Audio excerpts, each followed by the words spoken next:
Hello everyone, welcome back to Sir Fox Learning Channel. For today's video ay ipagpapatuloy po natin ang ating pagtatalakay with regards to Debit Order number 24 series sub 2020. Ito po yung PPSHH or Philippine Professional Standards for School Heads. So ito pong order na to, kagaya ng sinabi ko sa ating previous vlog, ay ito po yung Bible ni Schoolhead. Kung gusto mong pasukin ang mundo ng Schoolhead, dapat ay kabisado mo ang nilalaman ng DepEd order na ito. So, basically, dapat kabisado mo ang nilalaman ng DepEd order na to. Lalo na yung mga aspirant who are aiming, who qualified to take the 2024 English exam. It's May 26. Sana makatulong po itong video lesson na gagawin po ni Sir Fox Learning Channel. Makatulong sa iyo at makatulong din kay Sir Fox. Since ako po ay auditory learner, ay papadaan ko po sa ganitong pamamaraan ang aking pag-aaral. At as a DepEd employee, dapat alam po natin ang mga policies and guidelines na mayroon po ang department para hindi rin tayo naliligaw.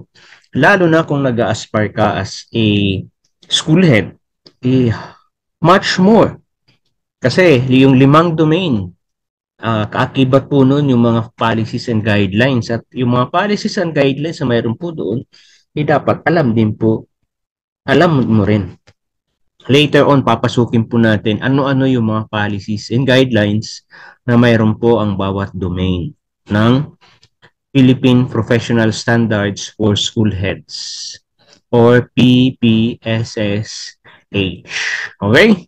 So, for this video, pag-usapan po natin yung career stages.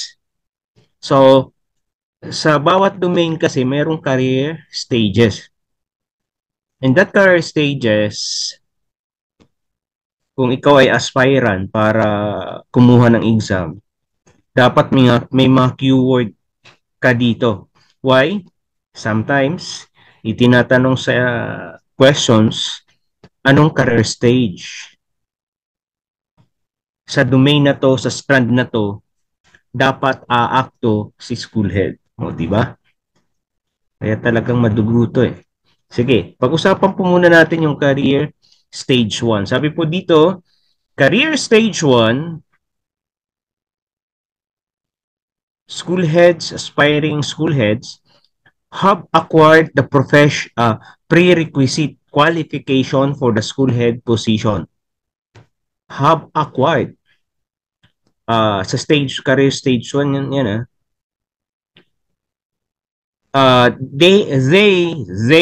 they demonstrate basic knowledge and understanding of the authority, responsibility, and accountability expected of school heads as described in the Philippine Professional Standards for School Heads. They have also acquired the minimum qualification to perform their functions as instructional leaders and administrative manager.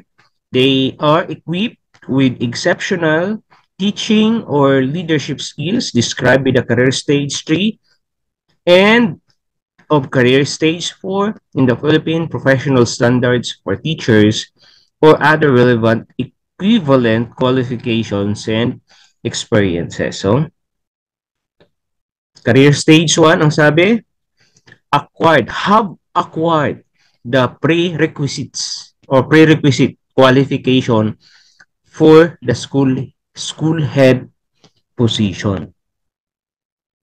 Kaya yung mga aspirant takers ng I think yun yung isa sa mga prerequisite para mag-qualify ka sa school head position. Passer ka ng English. Okay? Career stage 2. School head apply required knowledge and understanding of the authority, responsibility, and accountability expected of them as described in the Philippine professional standards for school heads. They are professionally independent in performing their functions as instructional leaders and administrative managers. They maintain school effectiveness and people effectiveness by leading strategically, meaning school operations and resources, focusing on teaching and learning, developing themselves and others, and building connections. Mapasok na dyan yung 5 domains ng PPSSH. They reflect on their practices for improvement and seek to involve all school personnel in professional learning and career advancement. So, ang school head po dito sa career stage 2, nag-a-apply na ng required knowledge. Yung mga natutunan mo, nung ikaw ay pumasa, ina-apply mo na dapat. Hindi yung nakalimutan. Marami kang natutunan at kung natutunan mo yan, application na. Career stage 3, school heads consistently displaying na. Stage 1, acquiring. Stage 2, applying. Stage 3, displaying. School heads consistently display an in-depth knowledge and understanding of the authority, responsibility, and accountability expected of them as described in the Philippine professional standards for school heads. They exhibit advancement skills in performing their functions and instructional leaders and administrative managers. They establish, so dito sa kanina, career stage 2, they are professionally independent in performing the functions. Dito sa stage 3, they exhibit advanced skills. Sa stage 1, they demonstrate basic knowledge. Ayan, no? Basic knowledge, independent, parang parang bata, no? Tapos ngayon, advanced skill, mayroon na siyang advanced skill. Pangatlo, they establish shared governance with the wider school community in the efficient and effective implementation of school policies, programs, and other initiatives towards the attainment of the institution goals. So, mayroon ng connections. Nagbi-build up na ng connections dito. Nagme-maintain pa lang sa career stage, so nagme-maintain pa lang ng effectiveness of people, effectiveness by leading strategically. Yan. Pinag-aaralan niya pa lang yung kung paano mag-lead. However, here,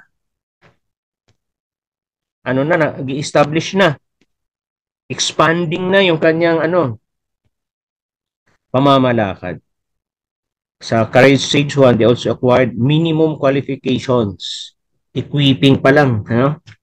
And then, sa pang-apat, sabi po dito, they continuously reflect on and take steps to address their developmental needs and those of other school personnel and learners. Nagre-reflect. Dito, they reflect on their practices for improvement. Dito, they continuously reflect on and take steps to address their development needs and those of the nagbe-benchmark na, may benchmarking na dito. Ang iniisip nila ngayon, nagre-reflect for further development, hindi lang para sa school, kundi para din maging example sa iba pang school. And those of others, personnel and learners, holistic na. Stage 4, career stage 4, school head consistently exhibit mastery. Mastery in their application of the authority, responsibility, and accountability expected of them as described in the Philippine Professional Standard for School Head. Master mo na dapat yan. Hindi ka na dapat nasusulat. Okay? They model highest standard. Kanina sa stage 3, exhibit. Ito, nagmo-model na. Highest standards of practice in performing their functions as instructional leaders and administrative managers. They empower the wider school community in the implementation of school policies. Kanina, establish shared governance. Ito naman, nag-empower na talaga, ini-impose na. Implementation of school policies, programs, projects, and activities towards school community transformation. And they commit to inspire all personnel and fellow school leaders to continuously pursue excellence and create lifelong impact on the school and community. Okay? Yun po yung tinatawag pong career stage ng isang school head. Stage 1, stage 2, stage 3, stage 4. At kung ikaw ay nagnanais, nangangarap, nagdarasal na maging isang school head, ito yung mundo. Ito yung mga stages na dapat nating abutin, no? Kung sa building hanggang 4th floor. Pag nasa 4th floor ka na, dapat ang ini-exhibit mo na is full responsibility, full authority, highest standard, yung role model, ayan, as a school head. So, dito ko muna tatapusin ang part na to about career stages of Philippine Professional Standards for School Heads. At sana may natutunan po kayo. At kung bago ka sa channel ni Sir Fox, don't forget to like, comment, and subscribe.